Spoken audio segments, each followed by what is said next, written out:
I think now we can open the debate. I invite anyone who would like to ask questions or to make comments to do so on the subjects that have been raised in the excellent presentations we've heard. We shall now hear from some people who want to raise questions and make comments, and then the speakers will reply to them. So please do let me know if you would like to take the floor. Oui, je vous en prie. Merci de vous présenter. Please, would you introduce yourself as you take the floor? Thank you, Mr. Chairperson. I have questions for Mr. Quito. Mr. Quito, I just remember one of the UN leaders said that the only alternative solution for the Palestinian case is a political solution, which will lead to two-state solution. And the two-state solution is the only way to recruit the devastated Palestinian economy and protected Israel from murderous attacks. Actually, as an economist, I believe that the economic solution is post-conflict, and always it is post-conflict actions. And although I know for any political problem, economic solution, and for any economic problem, political solution. So what's going on actually? Do you think there is real economic peace will be existed in Palestine? Thank you.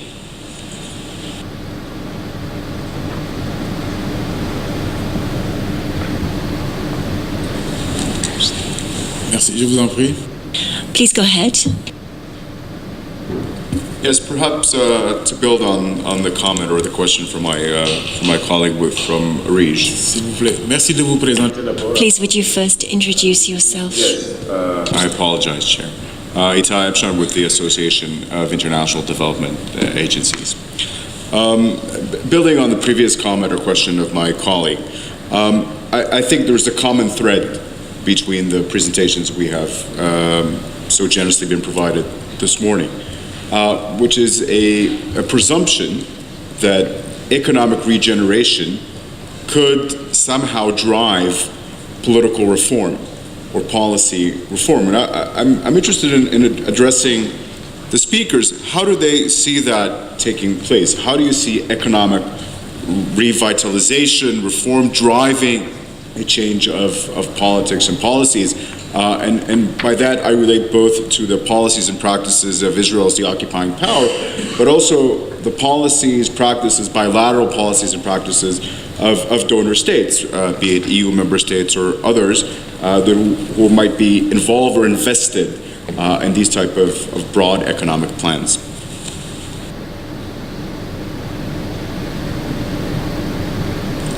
Merci beaucoup. Y a-t-il d'autres questions? Thank you very much. Are there any further comments or questions? L'Organisation de la Coopération.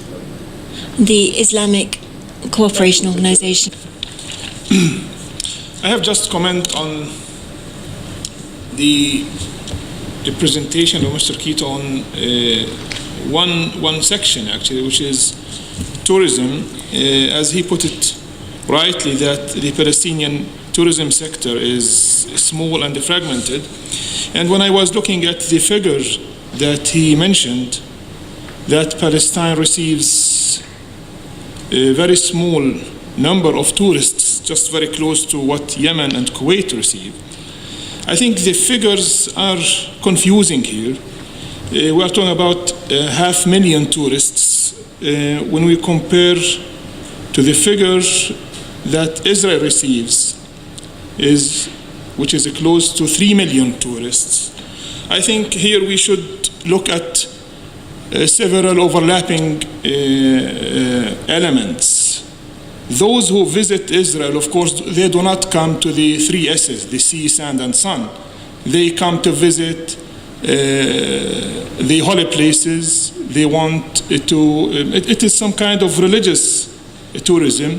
Most of these holy places are located in Palestine.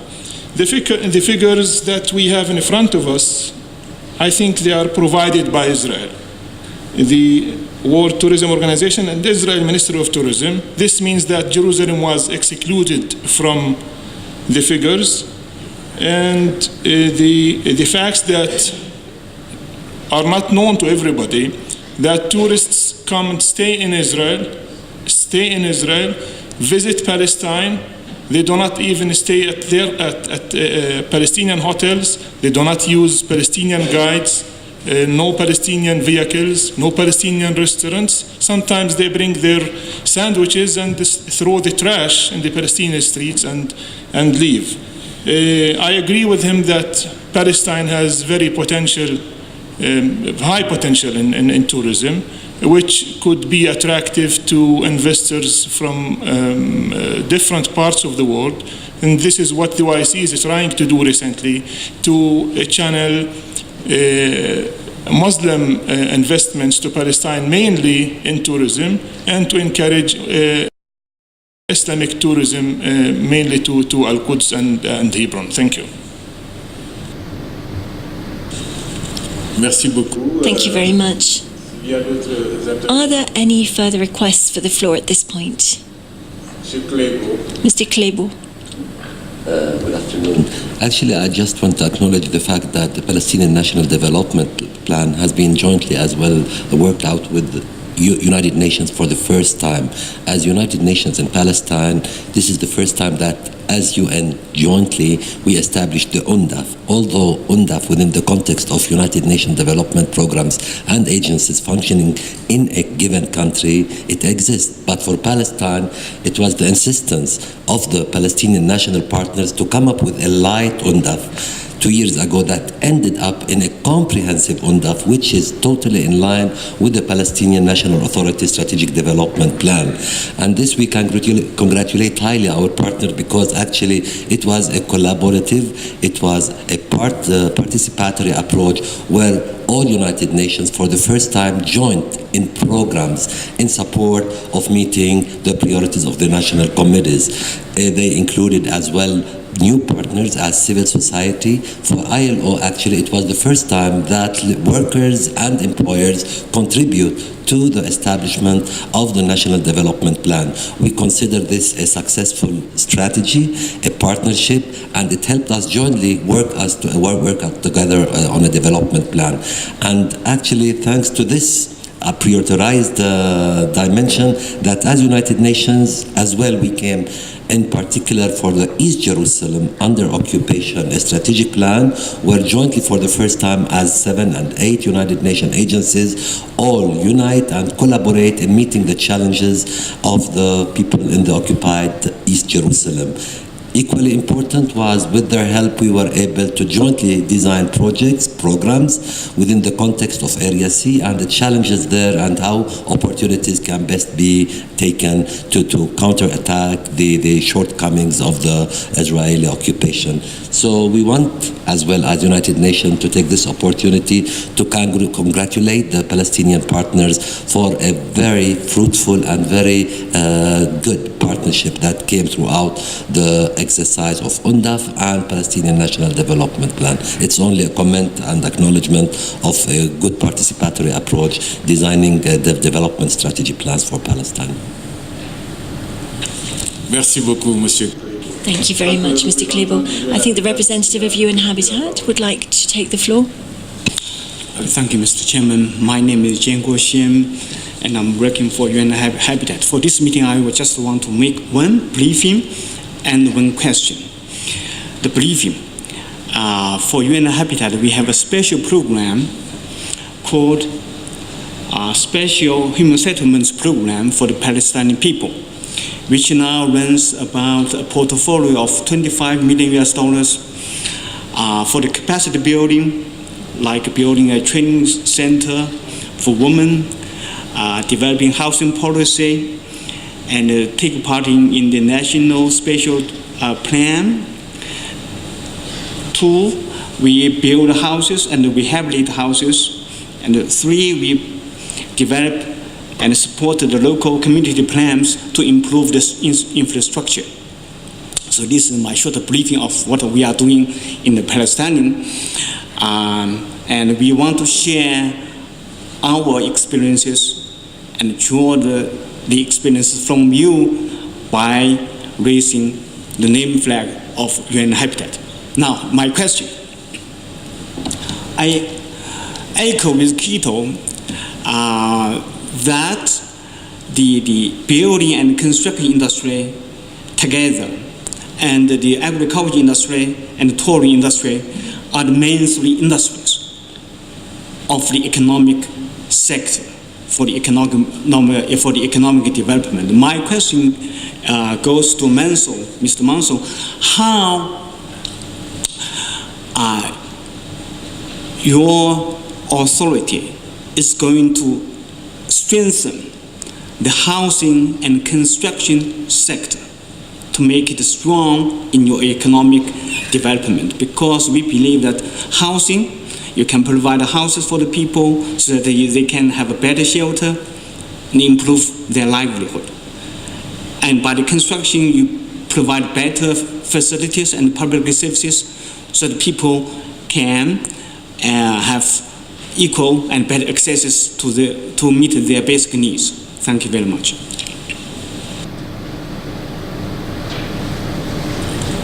Merci beaucoup. Thank you very much. Il y a deux intervenants. Are there any further requests for the floor? Je n'en vois pas. I see none. Et à présent donc inviter I would therefore les différents orateurs. like to call upon the various speakers to respond to the questions that have just been raised.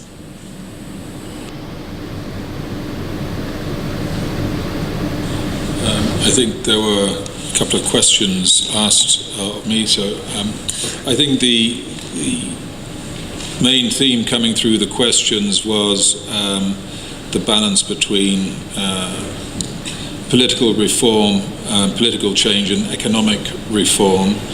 I would like to start actually just by quoting from page 39 of the NDP, which is what the Palestinian Authority is saying itself. It says, regardless of the outcome of the negotiations, all Palestinians have the right to work. The Palestinian economy will therefore be empowered. The private sector will be supported to develop a knowledge-based open economy. So I think there are two truths which exist simultaneously in the context of Palestine. First of all, that there will be no transformative change until the occupation ends, and that is primarily a political topic. So getting political reform is the primary way forward and the primary focus for the world community. At the same time, there's another truth, which is that 50% of Palestinian youth is unemployed. 1 million jobs need to be created over the next 15 years.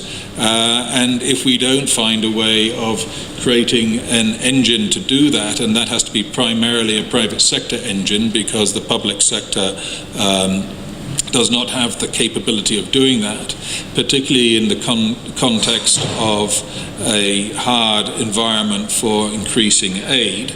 That other part of the dimension, which the other truth, is how do we find ways of creating jobs for 1 million Palestinian youth? Otherwise you will have economic ethnic cleansing. That's the risk. That is also very important.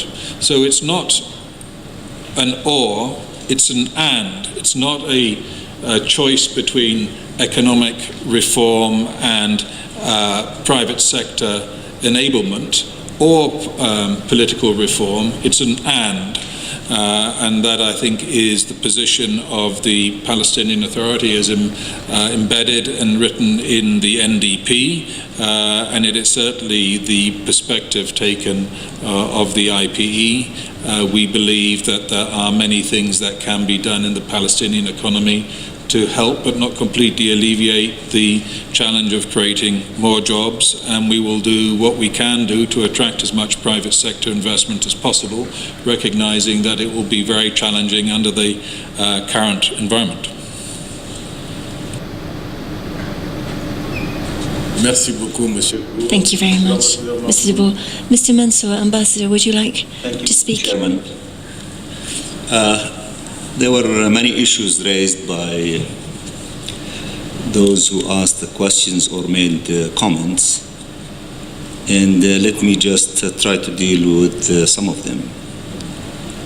Now, with regard to issues related to statistics, I am aware of the numbers with regard, for example, to tourism. Because if one to read the figures of the Department or the Bureau of Statistics of the Palestinian side, it would give you a larger number of tourists coming to our side than what Shahir referred to if one looks at the statistics from the Israeli side. So in terms of the number of tourists, our statistical bureau gives a larger number than 500,000. But the issue would be is, again, what Shahir referred to accurately, which I think that Mr. Quito, in terms of the end of his figure, comes to a similar thing in terms of what is the impact, the economic impact of those tourists coming to our side. The economic impact of those tourists that come to our side, which they are in excess of 1 million, and sometimes reach closer to 1.5 million visiting, particularly Bethlehem and Jerusalem and other parts of the occupied Palestinian territory. The economic impact is very, very, very small because the Israeli side tends to have the larger portion of the economic impact. And the conclusion in the plan and the more specific details of the plan in the Ministry of Tourism is to try to package tourist plans or tourist visitation to Palestine to come directly to us and to stay in our hotels, to eat in our restaurants, to shop from our places, and to use our transportation companies for internal visitation to different sites. This is how you can generate more of an economic impact from that sector of our economy. And definitely, if we have a very vibrant and active program of visitation in which tourists stay between 3 to 5 days in Palestinian towns and hotels, then that would translate into a certain amount of money spent in our economy, and that would help in allowing for opportunities for jobs to employ young, to employ women in the different sectors of that field of the economy. And I think that our plans, particularly with the faith-based tourism in Latin America, in East European countries, and in European countries, is to package it for destination to come directly to Palestine, not to go to Tel Aviv, and they bus them from hotels in Tel Aviv to visit for a few hours Bethlehem, Jerusalem, or what have you, and therefore we end up only, receiving very small amount of money from that sector of the economy. The other point that was raised, I had the honor of being last August with the SG, Secretary General Ban Ki-moon, when he visited Palestine, the state of Palestine, after the change of our status to an observer state. He came to visit for the first time last August after that event which took place the end of November, in which he was treated as a head of state. And in that visit, almost a year ago, the country-specific program between the United Nations and the State of Palestine was signed, which I think that Munir referred to it. And this is another example of the strengthening the pillars of the State of Palestine in UN, in international fora. So I thank you for referring to it, and it is in line with the national plan of the Palestinian government. Now I will deal with the question of habitat before I deal with the bigger issue of the political economic issues which was raised by at least two of the people who are in this room. Now, with regard to habitat, of course we have a good program with the UN Habitat. It is an old program. It started some time ago, particularly in the Gaza Strip, in providing assistance with regard to housing projects. Now, where do we need housing the most? We need housing the most in the Gaza Strip, and we need it in East Jerusalem. In the Gaza Strip, as you all know, after the war of 2008, 2009, more than 25,000 housing units were destroyed or damaged. And as a result of this immoral and illegal blockade by Israel against our people there, they are making it extremely difficult for having a construction material to come to the Gaza Strip, not only to provide for housing, which is needed immensely, but also to provide for building schools. And I think that if one really to review UNRWA reports, in the Gaza Strip alone, every year there is a need for 200 schools to be constructed because the number of children is increasing and the need for school capacities is increasing. And the Israeli occupying authority are not reacting as quickly as possible in order to allow for the accommodation of the increasing population of kids. And that's why in Gaza you see double shifts. You see school rooms with about 40 children overcrowded in order to accommodate them. And by the way, some of them are really brilliant kids, and they are so smart, and we are proud of them, living a miserable situation in Gaza, but they have brilliant ideas, and they have really future-looking ideas. I had the opportunity of meeting a group of them in New York, that they came in more than one occasion, boys and girls with very fabulous, thinking and not being deformed or distorted as a result of the horrific situation that they live in the Gaza Strip. So we are in need of housing. Of course, we are grateful to many of the Arab countries who have allocated substantial sums of money for housing projects in the Gaza Strip, but the reality of the blockade are not allowing us to respond according to our needs and to respond as quickly as we need this thing to happen. The United Arab Emirates was generous, Qatar was generous, and above all we had a conference in Sharm el-Sheikh after the war for the reconstruction of Gaza, in which we had pledges in the vicinity of $4.5 billion for the rebuilding of the Gaza Strip. But of course, this money is not coming through, and the Israeli side is not making it possible for us to reconstruct Gaza. So the need that we have for tens of thousands of housing units, and I think in the plan there is talk about maybe 100,000 housing units that we are in need of, most of it in the Gaza Strip, and the second place in East Jerusalem. In East Jerusalem, we are in need of tens of thousands of housing units. The Israeli side, every day they demolish housing units that we construct, and they tell us that we are constructing without a permit.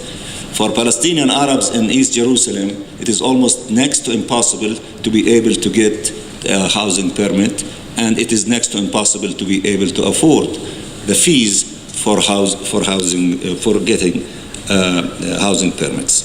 So for my friend in the UN Habitat, as all other friends from UN agencies and the international community, is we need political pressure on Israel, the occupying power, to remove all these obstacles so that we can work with Habitat, we work with other agencies where we can build tens of thousands of housing units that we need to accommodate the needs of our people. I know that many families in East Jerusalem and in the Holy City, in the old city, people are living almost like, in some cases, 5 to 10 individuals in one room. This is the determination of the Palestinian people not to leave their city, even if they have to live in a low quality of life by having 5 to 10 individuals in the whole city of Jerusalem. And we are grateful as a Palestinian nation to our brothers and sisters who are going through this hardship in the holy city of Jerusalem, the 50,000 strong of them, instead of trying to be pushed out through this sophisticated ethnic cleansing being imposed by Israel, the occupying power, against our people in the holy city of Jerusalem.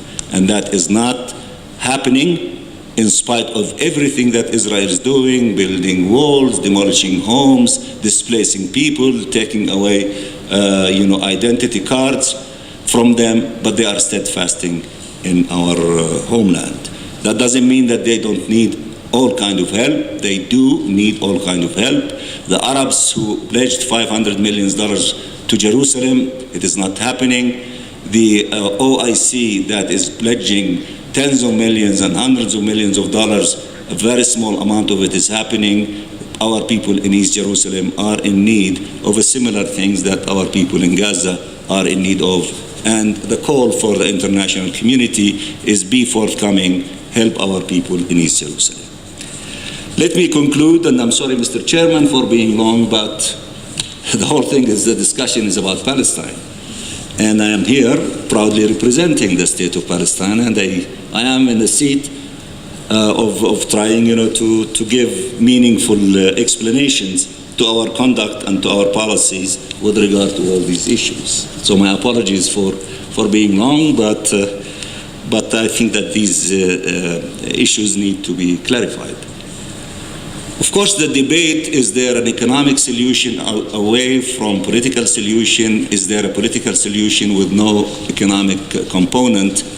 This is a very old debate.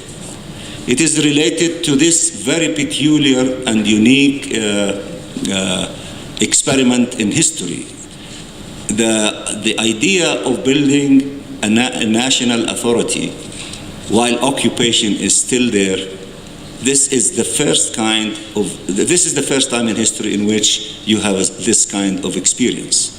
After Oslo, it was decided to have a Palestinian national authority for a period of time until final status issues to be finished. The experience in Africa of ending colonization is the colonial power came into an agreement with national liberation movements to end the occupation and to allow for the people and their movements to assume political power and to gain their independence. This is the classical example of how things move from colonization to independence, and once you have independence, then the emerging governments and countries would be responsible for everything: political independence, building governments, having constitutions, having elections if they wish to do so, and then dealing with the economy. In our case, it's a unique experience in which you have under occupation a national authority. And the national authority is supposed to be responsible for many aspects of the life of the people under its own control, while it is negotiating the end of occupation and negotiating agreement on the final status issues, the six of them, as you all know: borders, Jerusalem, settlements, refugees, water. Did I forget anyone? Did I cover all of them? Which one did I miss? All of them? Border, Jerusalem, refugees, settlements. There's another one.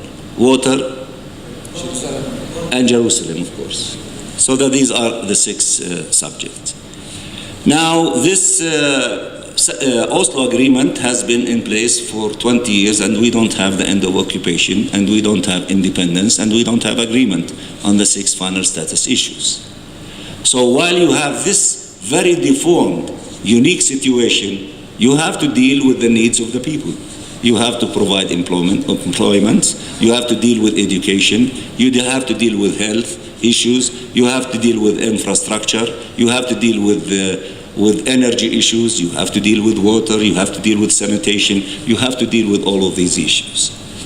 Now, some of the people who want the prolongation of occupation, they say, okay, continue dealing with the economic issues. So that's why the reaction in a negative way to the so-called economic solutions, people, they feel that there are people thinking that let's keep the occupation going, let's manage occupation, and therefore concentrate on economic, solutions.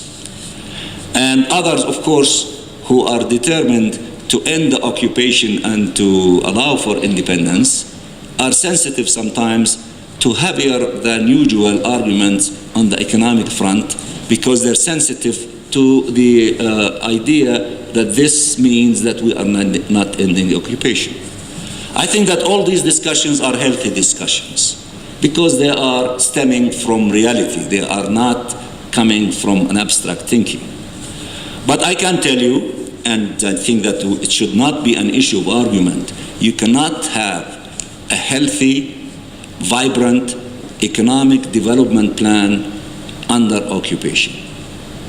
Because everything that we said yesterday, everything that I started with in our national plan, that occupation is affecting everything that we do with regard to the life of the Palestinian people under occupation. In Gaza, if they cultivate flowers in greenhouses, which we paid $40 million for them after the rearrangement of the Israeli forces in the 2005, this would be nothing to the 4,000 employees that were working in these greenhouses if we do not succeed in packing the flowers, putting them in trucks, going through the crossings to Israel, going to the ports to be shipped to Europe so that they can sell them in the European market and then they can receive the hard currency.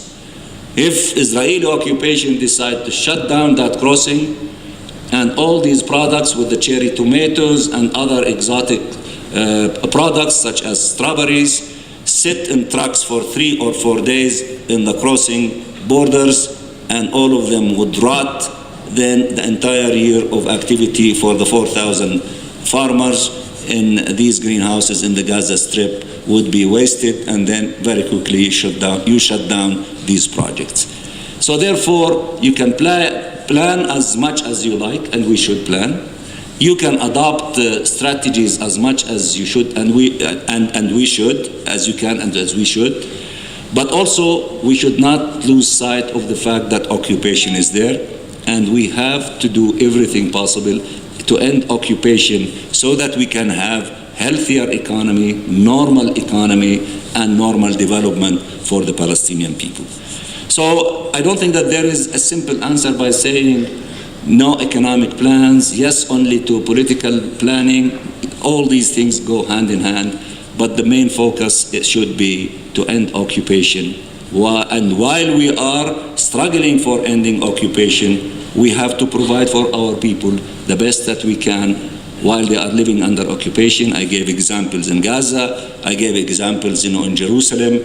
It doesn't make sense to say that those people should continue suffering because occupation is still there. We should help them in all forms possible while they are struggling to put an end to occupation. For us, for example, housing is extremely important because people can stay in Palestine. Israeli occupying authority, they want our people to leave Jerusalem. And the Israeli occupying authority would love to see Palestinians leaving all of Palestine. Our strategy is to stay in our homeland. We were not going to leave our homeland. So every time we build a house in Bethlehem, an apartment in Jerusalem, or 10 apartments in Gaza, we create more facts in staying in our homeland, steadfasting in our homeland, and that is a remarkable form of resistance against occupation in a peaceful way. And Salam Fayyad used to have a very famous saying. He said that, evaluate my government on the basis every year of how many Palestinians came back to live in Palestine versus how many Palestinians left Palestine to go and live outside. And if the balance is positive in the direction of Palestinians coming back and living in Palestine or staying in Palestine, it means that the plan of the government is succeeding. I wanted to share these thoughts with you. I don't think that we can deal with these questions in black and white. They're much more complicated than that. Sorry for being long, Mr. Chairman, but this is my contribution. Thank you very much indeed, Ambassador Mansour, and I can assure you, you didn't admit anything. I now turn to our other two speakers. Do you have anything to add?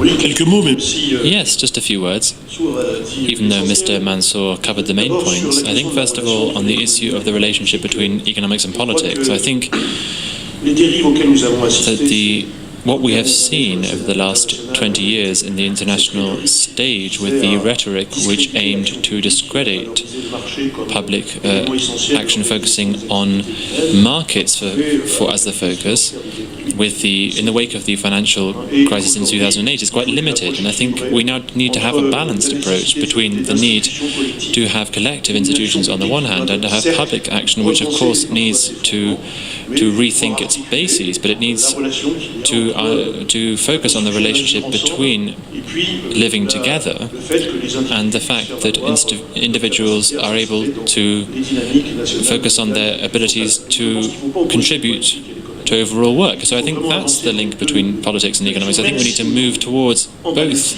directions, even though currently in Palestine the political question is essential.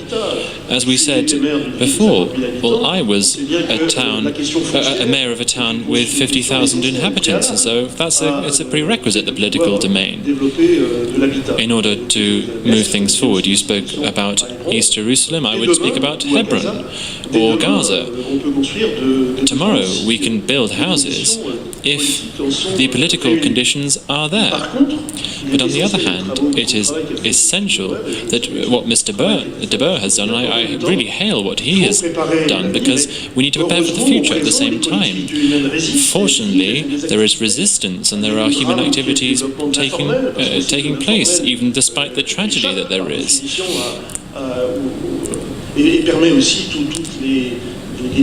We can see that there is some degree of social breakdown, and so it's very important that the preparatory work and economic help is carried out. I think we need to get away from this rhetoric which opposes public action and economic action, and so we can see how, and Palestine is an excellent example, a demonstration of this. It's not only liberating market forces which will solve the problem, it's a political problem first and foremost, and it has to be resolved as such. In terms of tourism, I was very happy to hear what the representative said, because I myself can bear witness to these activities from having visited the holy sites myself.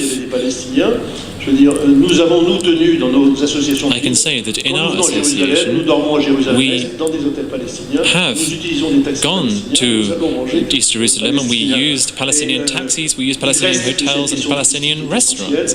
So the tourism question is very important, and it relates to activities in the holy sites and in Hebron.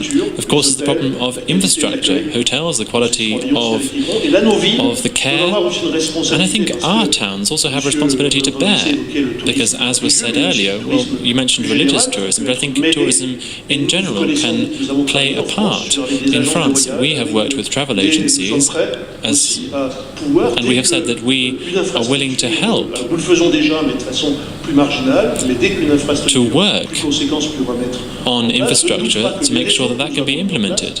We have helped create networks, and I believe that this can help us develop tourism in Palestine. These are just some of the extra comments I wanted to make. Thank you. Thank you very much, says the chairman. Would you like to add anything? Okay. We therefore conclude the debates of our second plenary session. I should like, on behalf of the committee, to express our profound gratitude to the experts and to all other participants, and also to say thank you very much to the interpreters as a speaker. We shall restart our work with the third plenary session at 3 p.m. And I would like to ask everybody to be punctual if possible, so that we can start our meeting on time. The meeting is adjourned.